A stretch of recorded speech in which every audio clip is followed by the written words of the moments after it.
How's it going, fam? Welcome back to the What's Up Eddie channel, Divine Therapy Sessions. And of course, I'm the one and only Eddie. So glad to have you guys back. These are my Divine Therapy Sessions. Hey guys, today I just want to talk about rejection being protection. And I've made some videos about this before, but I just got this huge download. It's crazy. It's crazy how the beautiful messages that start to come in when you start to open yourself up and heal yourself. And this message came in and I was like, dang, it's a trip how it works, you know.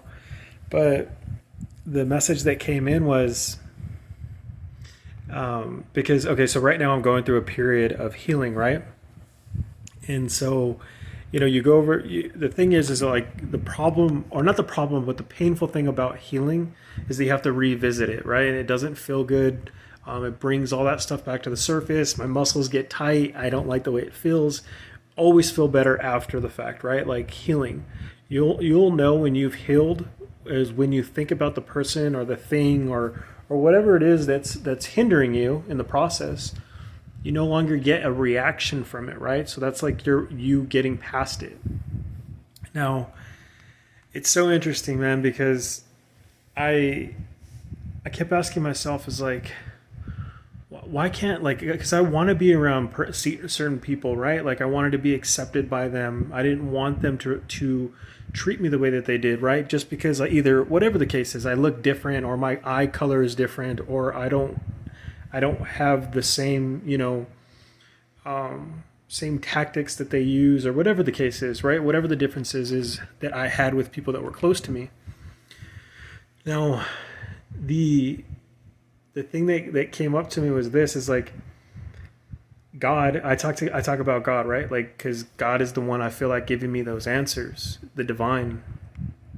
And the message that came through today was, Eddie, what if they didn't do that to you? What would you be doing right now? Where would you be at? And I was like, well, I would be doing what they're doing. I would have followed them into the depths of hell.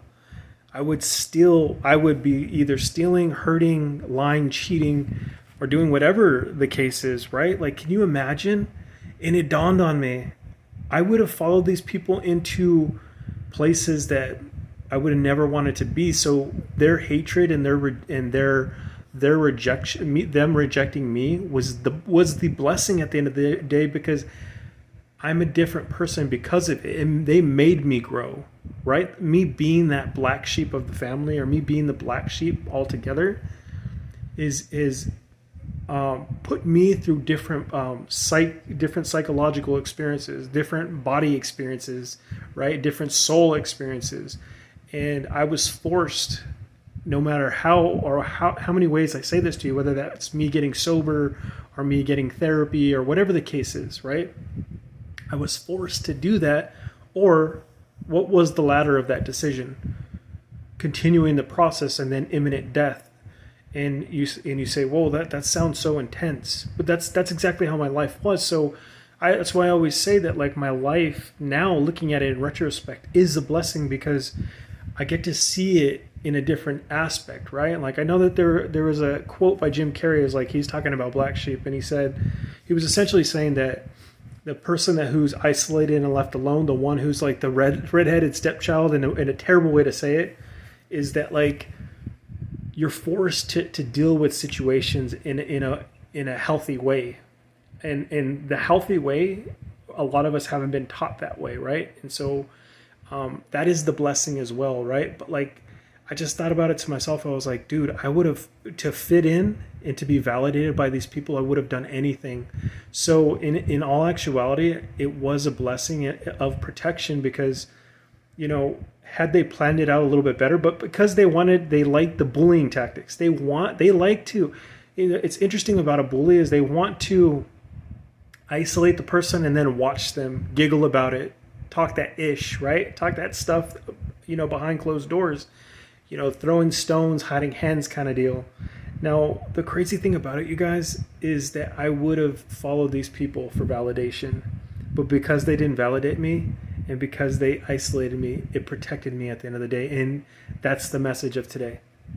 You may be going through the same thing. You feel like you're not getting validated. You're either your mom doesn't like you, but she's secretly hating on you, but all of her actions show otherwise, right? Or she's saying that she loves you, but she's not really doing that, right? Or you may have gaslighting happening in your life. No matter what the case is, you guys have the power to shut it off, because you are the one that's in control. You're the one who shines the light.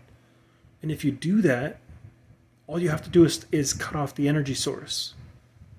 And you are being the energy source. And it's all energy at the end of the day. I always say this is the number one currency on planet Earth is energy.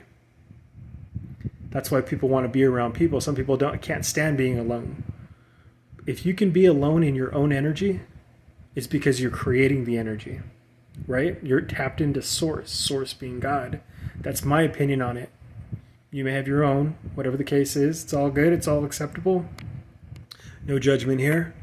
But you guys, that's the message of today, that divine protection was that rejection, and that when we can flip the script, transmute that energy, it could really work in our favor. And you may be in that position in your life where you got to let some people go, or you're rehashing the old vibes. Whatever the case is, you're going to make it through it. What do they say? That there's always sun after the storm, right? You got the rainbow out and the sun, and you'll have that. You'll be able to enjoy those days because of the bad that you went through. I love you guys. I'll catch you guys in the next one. All right, peeps.